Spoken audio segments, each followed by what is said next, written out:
So a quick record of the standouts from the vintage red tasting we did last week. So there were 17 wines in total. I'm not going to drag everybody through everything, but I'm just going to do the highlights of the more popular ones from the night. In the Cabernet section, we had 6 different Cabernets. The first wine probably worth talking about is the Living Red non-vintage, with its wax dipped capsule, which plays havoc on opening, but hasn't stopped everybody loving it. It's had a bit of a viral level of demand. We've sold it out completely. One word of warning to those who bought it: it's throwing sediment, so it would probably benefit from some decanting. It's standing up well, resolutely well. I'd give it at least a couple of more years worth of cellaring.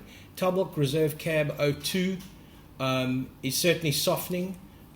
It's certainly worth drinking, especially at its price point of about $40 these days. Again, something which I don't think should be decanted. I think you open it and drink it. That's the way to treat it at this point.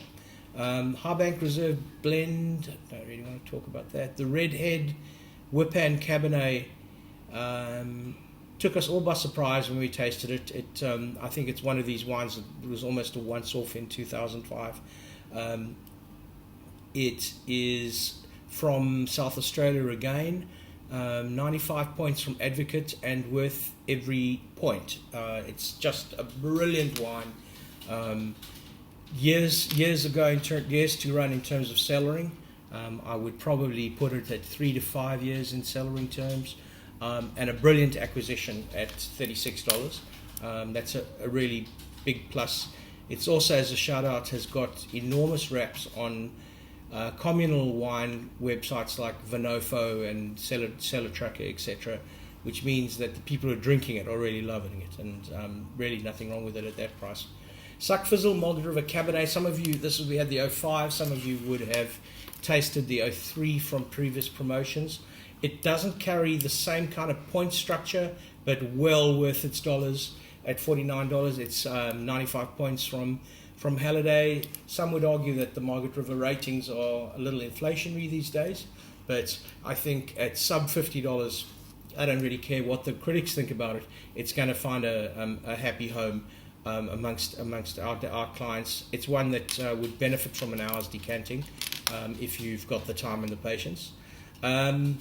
Grantbird Shadrach Cabernet, just to talk a little bit about it, this wine has been very popular 04, 05 and 06. On the night, it was giving quite a lot of organic, funky kind of top notes. The palate itself was in good structure, but the nose was really out, just coming from left field, and all 4 bottles showed the same thing. It might be a stage. I haven't encountered it before in previous times that I've tasted the Shadrach, but something just to look out for at the moment. Jury's out as to whether that's something that retains, blows away, or ages or changes. Elton Ashmead Cabernet, probably in the top 5 best wines of the night. It was the 06. Wine Advocate agrees with 95 points. And in the mid-range at $55 a bottle, but tasting it is believing it. And certainly if you look at the orders that came from the night, that Ashmead was on pretty much every single order form that came through from the 85 or so people that were there. Into the Shirazes. Standouts for me: Henry's Drive Reserve Shiraz, 93 points. Certainly in its mature stage, by no means displeasing at this point. Don't decant it, just open it and drink it easily over an hour or so. Marquis Phillips Integrity Shiraz 2008. Now I think that's 18% alcohol, so it's barely a wine. It's a different kind of animal, but hit its mark for lovers of that kind of wine, sort of new style of Shiraz that was popular 10 years ago. Next, the Summerfield Reserve Shiraz 03. Cool climate. It's interesting to see how the benefits, just how much more potential this wine has when most 03 Shirazes at the inexpensive level are showing signs of fatigue at this point. This wine isn't. It's beautiful, rich, dense. I can't say enough about how much I like it. I'll be very sorry to see the back of it, actually. And that's coming from a position where a few years ago I would really have thought that wine's not of any interest for our clients' point of view.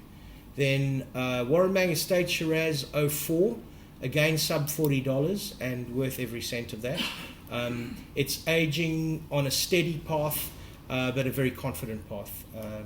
The Chris Ringland Evil Incarnate 2006, huge points, huge alcohol, not so much alcohol, but huge fruit and structure. And again, it's a stylistic thing. People loved it and drank more than they should have last week on it. And the Oliver Hill Jimmy Section Shiraz, we had it in a double magnum size, which was interesting to look at because, of course, this slows down the maturation path of the wine and has a big effect on how long you can store it, etc. And showed very, very well. I think that the vast majority of the Jimmy Section that is around Singapore now is large formats, and I'm definitely not worried about its travel potential. I think it's going to be with us for a long, long time and well worth having a look at from time to time. So that's it for the Vintage Tasting Series 1.